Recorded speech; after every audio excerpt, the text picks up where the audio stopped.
சுவாமிநாதன், நீங்க பாக்குறப்ப இந்த 100 நாள்ல ஒரு அரசியலா பாக்குறப்ப ஒவ்வொரு கட்சி அதனோட வியூகங்கள் இந்த கணக்குகள் எல்லாம் பாக்குறப்ப முக்கியமான மாற்றம், முக்கியமான புள்ளின்னா நீங்க எதை சொல்லுவீங்க சுவாமி?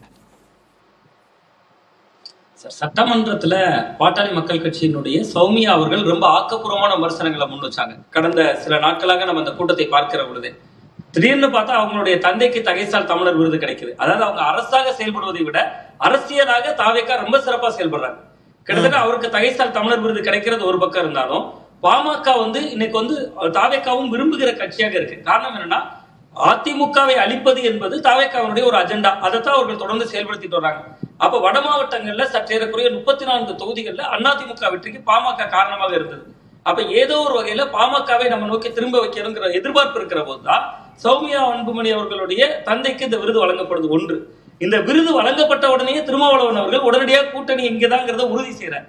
ஏற்கனவே விடுதலை சிறுத்தைகள் இருக்கிற இடத்துல பாமக இருக்க முடியாது, பாமக இருக்கிற இடத்துல விடுதலை சிறுத்தைகள் இருக்க முடியாது. யாராவது ஒருவர் தான் அவர்களோடு பயணிக்க முடியும். கடந்த காலங்களில் திருமாவளவன் அவர்கள் கூட்டணியை உறுதி செய்யாமலே இன்னொரு வாய்ப்பு கூட திமுகவோடு நாங்கள் தொடர்கிறோம் என்பது போன்றெல்லாம் பேசிக் கொண்டிருந்தவர் டக்குன்னு உடனடியாக இந்த தகைசால் தமிழர் விருது கிடைத்த 2 நாட்கள்ல இந்த மாதிரியான ஒரு முடிவையும் எடுக்க வேண்டிய நிர்பந்தம் வருது. ஒன்று, நேற்று வரை தனித்தே தேர்தலை சந்திப்பார் அப்படின்னு நம்பப்பட்டு வந்த சீமான் அவர்கள் 8% 4% அம்பாசமுத்திரத்துல ஒரு பொது வேட்பாளர் ஆவாரான்னு இன்னைக்கு பேசுபொருளா இருக்கு. அவர் பொது வேட்பாளர் அப்படின்னாலே அது கூட்டணிக்கு உடன்பாடு தான். நீங்க திமுக அதிமுக எல்லாராலும் ஏற்றுக்கொள்ளப்பட்ட ஒரு பொது வேட்பாளர் இடம். அப்ப தமிழக அரசியல் கட்சிகளுடைய கணக்க பல இடங்கள்ல தாவேக்கா மாத்தி இருக்கு. ஒரு அப்சர்வேஷன் மட்டும் மாவட்ட செயலாளர், நான் இந்த பாமக விஷயத்துல ஒரே ஒரு இது 2019 இருந்து 24 வரைக்குமே கூட இந்த திமுக பாமக உறவுன்றது அப்ப 2019 எல்லாம் கொஞ்சம் பேசினாங்க. சில நேர்காணல்ல எல்லாம் திமுக தலைவர்களே பேசினாங்க. ஆனா பெரிய அழுத்தத்தை திரும்ப தான் கொடுத்துக்கிட்டே இருந்தாங்க. அப்படி ஒரு உறவுனா நான் கூட்டணி விட்டு வெளில போயிடுவேன், அந்த பிரஷரை திமுக மீது தான் அவங்க வச்சாங்க, நான் தாங்கள் வெளியேறுவதன் மூலமான்னு. ஆனா இங்க அப்படி ஒரு காட்சிகள் நடக்குதுல்ல, விருது கொடுக்கறதோ அவங்களோட ஒரு இணக்கப்பாடுன்னு, அந்த இடத்துல பிரஷரை போடாம கூட்டணியை உறுதி செய்ய வேண்டிய அவசியம். அப்படி என்ன மாற்றம் நடந்துருச்சு தமிழ்நாட்டில்? இல்ல, அது அவருக்கு ஆட்சியில் பங்கு, அதிகாரத்தில் பங்கு கிடைத்து விட்டது. அது விடுதலை சிறுத்தைகள் கட்சியினுடைய நெடுநாள் இலக்கு. கிட்டத்தட்ட நீங்க மக்கள் நல கூட்டணி என்கிற ஒரு அமைப்பை உருவாக்குறதுல திருமாவளவன் அவர்கள் பெரும்பங்கு வைத்தார். இன்னொன்னு சார், 8 தலித் அமைச்சர்கள் அப்படிங்கறத இன்னைக்கு கிட்டத்தட்ட தமிழக வெற்றி கழகம் கொடுத்திருக்காங்க. பட்டியல் சமூகத்திலிருந்து 8 அமைச்சர்கள். அவ விசிகாவினுடைய நோக்கமே அங்க நீர்த்து போயிருது. விடுதலை சிறுத்தைகள் என்கிற ஒரு தனித்த கட்சி சமூக நீதி சமத்துவம்னு பேச வேண்டிய இடத்தை நாங்க காப்பிரைட் எடுத்துட்டோம் தானே தாவேக்கா பிரகடனப்படுத்துது. அப்ப தெரிந்தோ தெரியாமலோ விசிகாவினுடைய ஓட்டு வங்கியும் தாவேக்கா தான் கபலீகரம் செய்திருக்கு. அப்ப அவர்களோடு இருந்தாதான் அந்த ஓட்டு திரும்பி இவர்களுக்கு பக்கம் கூட்டணியாக இருந்தால் வருவதற்கான சூழல் எழும். ஆனா தாவேக்காவுக்கு லாபம் இனி பாமக வந்தாதான் புதிய ஓட்டு வங்கி உள்ள வரும். ஆனா இங்க ஏற்கனவே விசிகாவினுடைய ஓட்டுகள் 8 தொகுதிகள்ல போட்டிடுறாங்க சார். 2 தொகுதி தானே ஜெயிக்கிறாங்க, 6 தொகுதிகள்ல இழந்திருக்காங்கன்னா அந்த ஓட்டினுடைய பெரும்பகுதியே விஜய் கட்சி தான் ஈர்த்திருக்கிறது, தாவேக்காவின் பக்கம் தான் ஈர்த்திருக்கிறது. ஒன்று. இன்னொன்னு, சீமான் போன்றவர்கிட்ட இருக்கக்கூடிய சீமான் அவர்கள் ரொம்ப தீவிரமாக விஜய் அரசை எதிர்க்கிறார். ஆனா அதே நேரத்தில் அம்பாசமுத்திரத்துல பொது வேட்பாளர் ஆகுவதற்கான ஒரு வாய்ப்பு இருக்குன்னு நம்ம பேசுறோம். அப்ப அம்பாசமுத்திரத்துல ஒரு பொது வேட்பாளர் ஆகுறாங்கன்னா அவர் யாரை ஆதரிக்க போறாங்க? அப்ப அது திமுகவோ அதிமுகவோ ஆதரித்து ஒரு பொது வேட்பாளர்னா அது இதுவரை இல்லாத ஒரு கூட்டணிக்கான ஒரு புதிய அச்சாரமாக கூட அந்த இடம் நிறைய மாற்றம். அதுவரை அதுல திரு சீமான் அவர்கள் இன்னும் வெளிப்படையா அப்படி ஒரு அந்த நகர்வுக்கு நகர்ந்ததா நமக்கு தெரியல. ஆனா நீங்க உங்களுடைய பார்வையில இனி தனித்து வேண்டான்ற இடத்துக்கு நாம் தமிழர் நகர்ந்திருக்கா? அப்படி ஒரு எண்ணம் உள்ளுக்குள்ள வந்துருச்சுன்னு பாக்குறீங்களா? இல்ல, அந்த மாதிரியான ஒரு கால சூழல் அவர்களை தள்ளி விடுமோ என்று தோன்றுகிறது. காரணம் என்னன்னா, 8% 4% இருக்காங்க. கிட்டத்தட்ட இளைஞர்கள் படைதான் சீமான் அவர்கள் திரட்டி வைத்திருந்தது, இளைஞர்கள் படைதான். இப்ப அவர் பொது வேட்பாளர் என்று பேசுவதை அவர் அனுமதிக்கிறார்ல. கடந்த கால சீமான் அவர்கள் அப்படி அனுமதித்தது இல்லையே. நாங்க யாரோட கூட்டணி போக போறோம், நாங்க எப்பொழுதும் கூட தனித்துதான் நிற்போம் சொல்ல அந்த கணக்கிலே மாற்றம் இருக்கு. அது மாதிரி நேற்று வர பெருங்கட்சிகளின் கையில தான் தமிழக அரசியல் களம் இருந்தது. ஆனா இனிமேல் விஜய் அவர்கள் வருகைக்கு பின்பு சிறு கட்சிகளுடைய கையில தான் தமிழக அரசியல் களம் இருக்கு. சின்ன சின்ன கட்சிகளுக்கு அமைச்சர் பதவிகள் கிடைக்கக்கூடிய அந்த பிரதிநிதித்துவங்களாக இருக்கலாம் எல்லாம். இந்த மாற்றங்கள்ல மிக முக்கியமான மாற்றம், காங்கிரஸ் கட்சி கூட்டணி விஷயத்துல நம்பகத்தன்மை இழந்திருக்கு. நீங்க என்னதான் அவர்கள் அமைச்சரவையில பங்கு வைத்திருக்கலாம், 2 அமைச்சர்கள் கிடைத்திருக்கலாம், கிட்டத்தட்ட அவர்களுக்கு எதிர்காலத்துல வாரிய தலைவர்கள் கூட கிடைக்கலாம். ஆனா அகில இந்திய அளவுல இந்தியா கூட்டணியிலிருந்து திமுகவினுடைய வெளியே சென்றதுக்கு பின்னாடி நீங்க இந்தியா கூட்டணி கூட்டத்திலேயே காங்கிரசுக்கு எதிராக பலர் மத ஆதங்க குரலை வெளிப்படுத்தினாங்க. அதுவும் இந்த 100 நாட்கள் அகில இந்திய அரசியலில் ஒரு பெரிய மாற்றமாக இருந்தது. இன்னொன்னு, பாஜக எதிர்ப்புங்கிறது இந்த 100 நாட்கள்ல நீர்த்து போய்விட்டது. நீங்க ஏறக்குறைய களத்தில் இல்லாதவர்கள் சொல்றாரு, ஒரு சீட்டு தான் ஜெயிச்சிருக்கு பாஜக. தீவிரமாக பாஜகவை எதிர்த்தது திராவிட முன்னேற்ற கழகம். இன்னைக்கு அவர்களும் பாஜகவுக்கு எதிராக போராடல, தாவேக்காவும் பாஜகவுக்கு எதிராக பேசல, பாஜகவும் இந்த ரெண்டு பேருக்கு எதிராகவும் பேசல. அப்ப தமிழ்நாட்டு அரசியல்ல பாஜக ஒரு பார்வையாளராக மாறி இருக்கு. பாஜகவோட நிர்வாகிகளே 2 நிர்வாகிகள் பாத்துக்கிறாங்க சார். 2 நிர்வாகிகள் பார்த்துட்டு நீங்க அண்ணாமலை டீம்ல இருக்கீங்களா பாஜக இருக்கீங்களான்னு கேக்குறாங்க.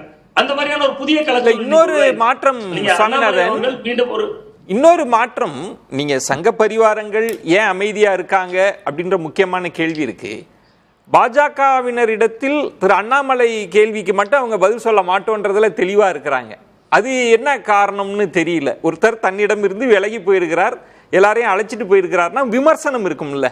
அண்ணாமலை அவர்கள் கேள்வியை எல்லாருமே தவிர்க்கிறாங்க. அந்த கேள்வியை நாங்க பதில் சொல்ல மாட்டோம். அது என்ன போக்கு? அது என்ன மாற்றம்? அது இல்ல, அது கிட்டத்தட்ட இன்னைக்கு அண்ணாமலை அவர்கள் பின்னாடி இருக்கிறாங்கல்ல சார். அவர் 2029 தேர்தலை சந்திக்காம 31 தான் வந்தார்னா அந்த வாக்கெல்லாம் பாஜக தானே வரப்போகுது. அப்ப அவருக்கு எதிராக களமாடுறதுல பாஜகவுக்கு 29 தேர்தல்ல பெரிய லாபம் இல்லையே.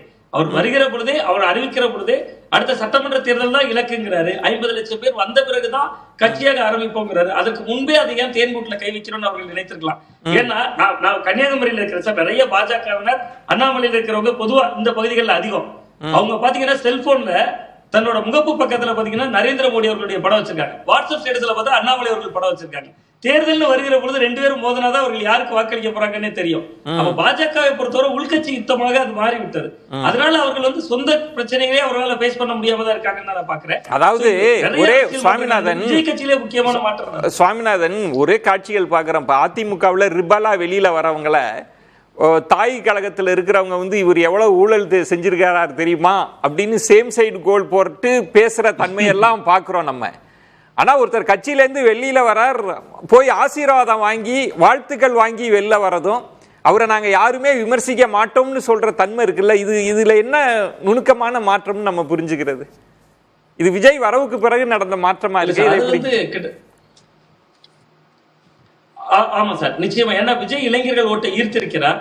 ஒருவேளை இளைஞர்கள் ஓட்டை அண்ணாமலை போன்றவர்கள் ஈர்க்கக்கூடும், அது நமக்கு எதிர்காலத்தில் உதவலாம் அப்படின்னு கூட பாஜக ஒரு நுண் அரசியலாக அதை உள்ளுக்குள்ள திரைமறைவில் ஒரு அஜெண்டா போன்று வைத்திருக்கலாம். இல்ல, இப்ப ஷாம் சார் சொல்ற மாதிரி சுவாமிநாதன் இப்ப பாஜகவோட ரோல் என்னாச்சுன்னா, அமைதியா நாங்க இருப்போம், நீங்க எல்லாம் விளையாடுங்க, யாரு ஜெயிச்சு வரீங்களோ அவங்களுக்கு நாங்க மாலை போடுறோன்ற தன்மையா? தாவேகாவுக்கும் வெயிட் பண்றோம், திமுகவுக்காகவும் வெயிட் பண்றோம், அண்ணாமலைக்காகவும் வெயிட் பண்றோம் அப்படின்னு அப்படி ஒரு கணக்கு இருக்குமா?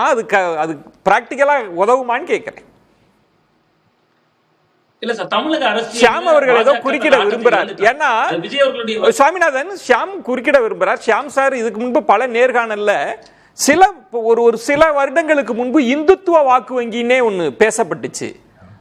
ஒவ்வொரு கிராமங்கள்லயும் பாஜகவோட கொடி பறக்குதுன்னு ஒரு கோர் ஓட் பேஸ விட்டுட்டு எல்லார்ட்டையும் வாக்க கொடுத்துட்டு வாங்க ஜெயிச்சு வந்து பாத்துக்கலான்ற அளவுக்கு அரசியல் அப்படி போகுமா என்ன? ஷியாம், நீங்க குறுக்கிட விரும்புறீங்க. அகில இந்திய அரசியல பாத்தீங்கன்னா ஜெயிச்சவங்களை தூக்குறது தானே பிஜேபியோட பாணி.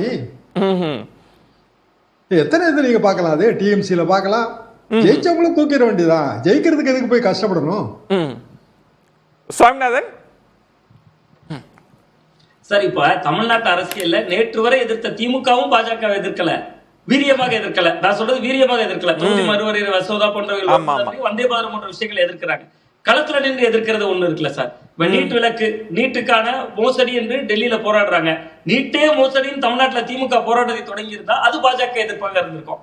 ஒருவேளை தமிழக வெற்றி கழகம் நீட்டுக்கு எதிராக போராடிய மாணவர்களை கைது செய்யாம இருந்திருந்தா அது பாஜகவுக்கு எதிரான போராட்டமா இருக்கும். பாஜகவை யாரும் எதிர்க்கல, அதனால பாஜக இவர்களை எதிர்க்க வேண்டாம். இப்போதைக்கு யார் வந்தாலும் நமக்கு லாபம் தான். எல்லாருமே நம்ம கிட்ட ஒரு பேசலாம்.